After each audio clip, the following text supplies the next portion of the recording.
Kira-kira role-nya Telin ke depannya dalam juga maupun dari hal infrastruktur atau dalam mengakomodasikan tema tahun ini yang bisa membantu pelanggan, memberikan kemudahan untuk kehidupan masyarakat. Kita bisa mendorong gitu ya, akselerasi untuk penetrasi digital. apa menjadi harapan dan ekspektasi Bapak untuk batik? Kita ini bukan hanya pemain di dalam negeri, bahwa ini kita sudah bermain di era global gitu.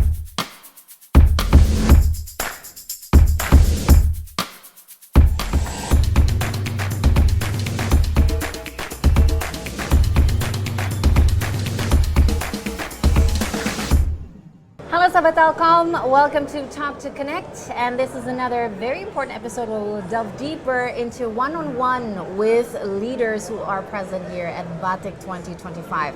And of course with a very specific and special topic that is from Bali to the world, becoming the global stage for digital and telecommunications collaborations. Untuk itu Sobat Telkom, bersama saya sudah ada Bapak Budi Satria Dharma Purba, Chief Executive Officer of Telin. Selamat siang, Pak. Siang, Mbak. Ya. Pak, selamat. Ini Batik sudah merayakan edisi ke-10. 10, betul. Jadi betul. bagaimana kelancaran semuanya, acaranya? Alhamdulillah sangat lancar. Saya kira yang hadir di sini cukup happy dengan apa yang ada di sini, baik dari sisi conference, kemudian dari jumlah peserta, dan juga environment-nya gitu ya. Jadi mereka cukup happy gitu ya, memberikan feedback positif banyak ke kita gitu ya. Kalau Bapak udah tersenyum berarti it's a good sign ya. Tentu saja. By the way, untuk tahun ini boleh dijelaskan mungkin ada tema spesifik nggak yang diangkat oleh Batik 2020? Iya, Batik ini adalah salah satu event yang terbesar di Asia Pasifik ya untuk industri telco dan digital gitu ya. Jadi tentu saja tema-temanya itu harus sejalan dengan tren-tren industri yang ada sekarang gitu ya, dan juga selalu berkelanjutan temanya dan dibandingkan dengan tahun-tahun sebelumnya. Kemudian apa tema-tema yang diangkat di event atau conference yang lainnya baik di Europe maupun di Amerika gitu ya, kita lakukan keselarasan gitu ya. Jadi tahun ini kita mengambil tema Ignite Tomorrow Digital Evolution gitu ya. Tahun lalu juga kita ngomong lebih ke arah sustainable digital gitu ya. Jadi kita lihat sekarang trennya terkait dengan di digital, semuanya orang ngomongin AI, hype-nya itu AI lah gitu ya. Ngomongin AI gitu ya. Orang kalau ngomongin AI kan lebih banyak ngomongnya ke aplikasinya gitu, kayak ChatGPT yang lain-lain gitu ya. Tetapi kan untuk bisa mewujudkan itu harus ada infrastruktur yang memadai gitu kan gitu. Makanya di edisi Batik kali ini di conference kita di hari pertama itu ngomongin bagaimana ini infrastruktur. Apakah infrastrukturnya ini ready kalau memang nanti AI ini benar-benar booming gitu ya. Apakah ready atau enggak kita gitu. Baik ngomongin connectivity-nya, fiber optik, kabel laut internasionalnya, data center gitu. Ini ready nggak mendukung ini? Secara global, secara regional maupun di Indonesia gitu. Jadi ini yang kita bahas di sini gitu. Bagaimana kita bisa mengantisipasi ini.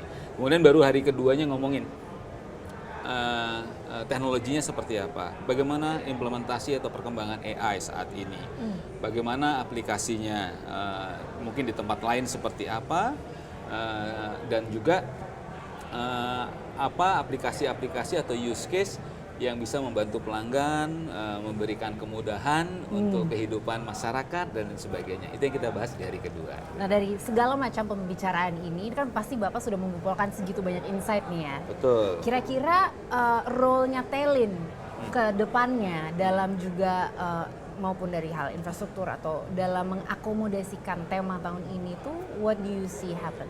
Ya, jadi kalau di Telin itu posisi kita adalah sebagai enabler, ya, sebagai enabler. Kita menyiapkan lebih banyak di sisi infrastruktur, karena Telin bermain di sisi digital infrastructure dan platform untuk mengenable growth digital di kawasan regional gitu. Jadi nggak hanya ngomongin Indonesia gitu ya. Jadi tentu kita menyiapkan ini semua gitu. Kalau kemarin hadir di panel session saya juga bercerita tentang bagaimana kesiapan infrastruktur digital ini di Indonesia gitu ya. Jadi memang kita perlu banyak membangun infrastruktur gitu. Dan Telin sudah menyiapkan beberapa infrastruktur gitu ya untuk mendukung teknologi digital gitu ya. Jadi salah satu yang kritikal di sana kan kabel laut internasional gitu ya. Kita kalau mau bicara AI di era borderless itu ya berarti harus membangun infrastruktur ke banyak negara, ke banyak region gitu ya, supaya memang nanti ada aplikasi atau konten atau apapun itu bisa memang dengan mudah digunakan di Indonesia gitu ya, dengan kecepatan yang memadai gitu ya. Nah ini yang kita bangun, kemarin saya sharing ada ICE Cable, Indonesia Cable Express, ini salah satu proyek besar di Telin.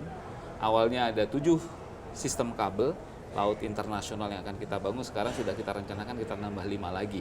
Sehingga kita bisa mengcover connectivity dari Indonesia, baik di kawasan Asia, Asia ke Eropa, Asia ke Middle East gitu ya, terus bahkan Afrika, kemudian dari Asia ke Amerika gitu. Ini yang kita bangun, kita siapkan. Ini proyeknya jangka panjang, nggak bisa instan bangun kabel laut sampai butuh waktu 4 sampai 5 tahun gitu ya. Ini sampai program yang kita rencanakan sampai 2032. Mudah-mudahan dengan inisiatif itu kita bisa mendorong gitu ya akselerasi untuk penetrasi digital melalui kesiapan infrastruktur digital di Indonesia. Jadi intinya fokus Telin selalu adalah menguatkan fondasi untuk inovasi-inovasi yang akan berkembang nanti juga. Betul, ya. Betul. Sangat menarik. Kita kembali lagi ke batik ya Pak. Bagaimana Bapak nih dalam waktu 10 tahun melihat pertumbuhan batik dari yang pertama sampai yang ke-10 ini? Kali ini ada pembedanya nggak? Iya.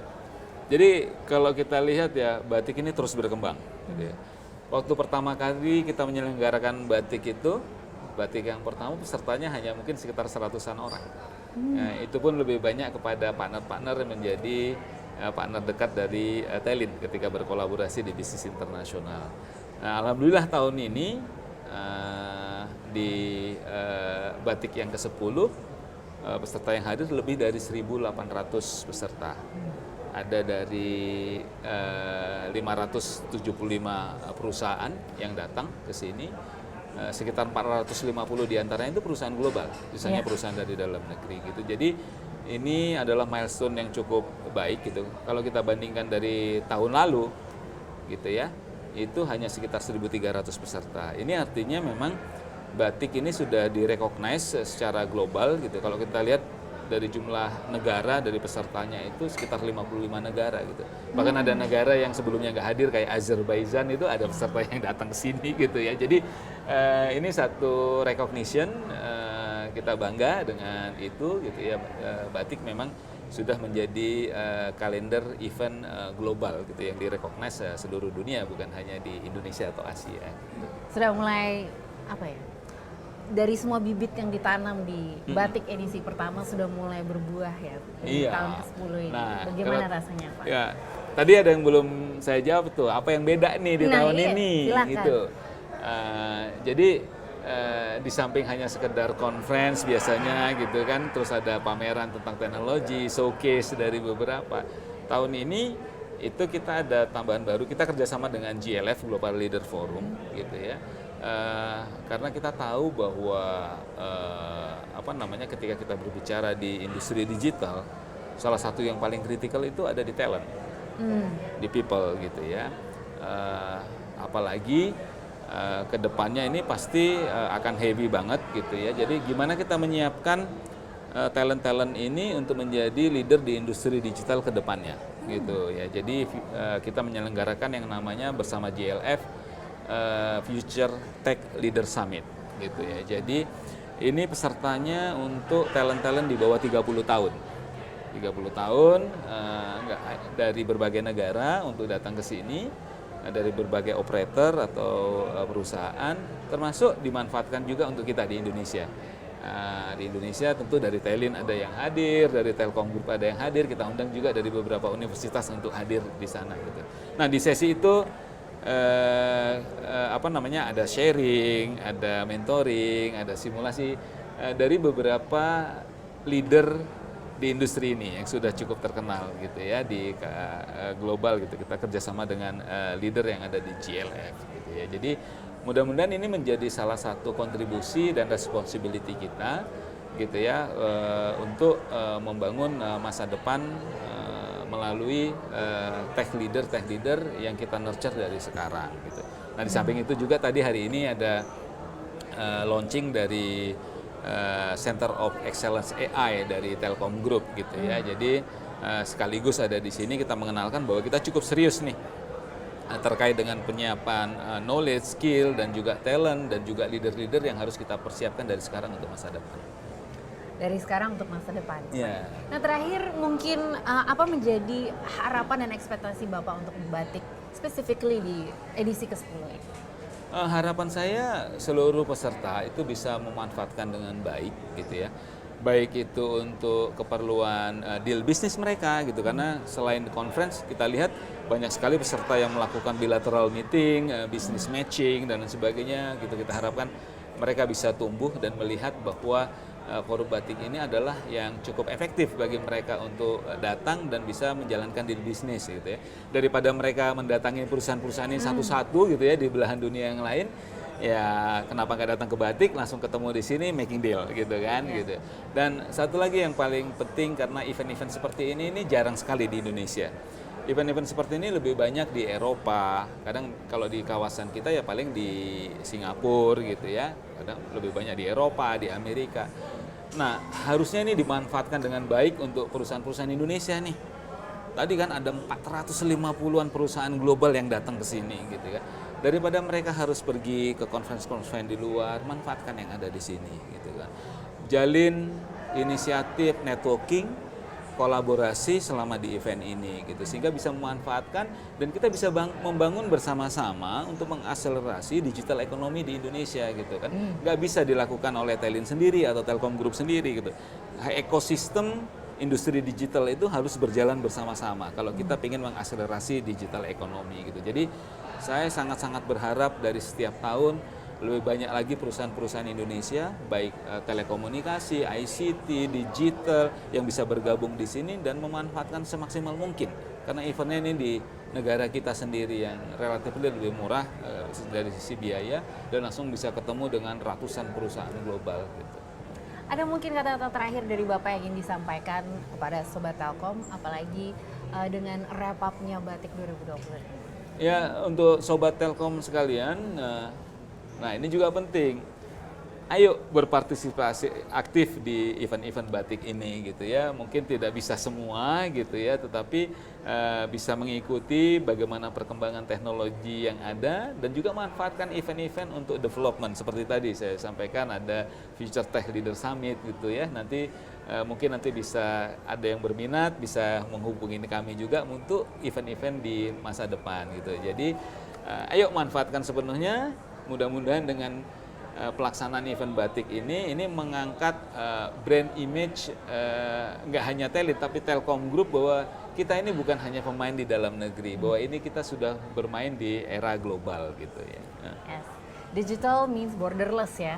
Digital means borderless. Terima kasih Pak Budi untuk waktunya dan selamat sekali lagi untuk edisi 10 Batik. Sama-sama. Dan semoga kedepannya semakin cemerlang dan semakin menjadi household name untuk Indonesia dan sekitarnya. Terima kasih atas segala supportnya. Dan untuk Sobat Telkom, seperti yang tadi Pak Budi sudah sampaikan, jangan lupa untuk memanfaatkan semua informasi dan insight yang didapatkan dari Batik dengan cara follow Instagram @Telkom Indonesia dan subscribe YouTube channel @Telkom Indonesia supaya tidak tertinggal berbagai macam insight-insight yang disampaikan oleh leaders dan juga industry experts di Talk to Connect. Dan untuk itu kita ketemu di episode berikutnya.